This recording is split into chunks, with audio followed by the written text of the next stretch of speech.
ஒரு சிறிய கிராமத்தில் அரவிந்த் என்ற சிறுவன் வசித்து வந்தான். அவன் மிகவும் அறிவாளியும் புத்திசாலியும் இருந்தான். ஆனால் அவனுக்கு புதிய புத்தகங்கள் வாங்கிக் கொடுக்கத் தகுந்த நிலை அவன் பெற்றோருக்கில்லை.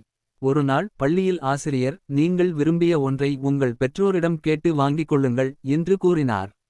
எல்லோரும் விளையாட்டுப் பொருட்கள், விளையாட்டுக்காரர்கள் பற்றி பேசினார்கள். ஆனால் அரவிந்த் மட்டும் வீட்டுக்குச் சென்று, அம்மா, எனக்கு புத்தகங்கள் வேண்டும் என்றான். அவனது தாயாருக்கு பணம் இல்லாததால் வீட்டில் இருந்த பழைய துணிகளை ஒரு கடைக்காரரிடம் கொடுத்து அதற்கு பதிலாக சில பழைய புத்தகங்களை வாங்கினார். அந்த புத்தகங்களை பார்த்த அரவிந்த் மகிழ்ச்சியில் குதித்தான். அவன் தினமும் அவற்றை படித்துக் கொண்டே இருந்தான். அந்த புத்தகங்கள் அவனது வாழ்க்கையை மாற்றின. நாட்கள் சென்றவுடன் அவன் பெரிய அறிவாளியாகி ஒரு நல்ல எழுத்தாளராக மாறினான். அப்போது அவன் தாயிடம் கூறினான், அம்மா, உன் பரிசு தான் இன்று என்னை இவ்வளவு உயரத்தில் நிறுத்தியது.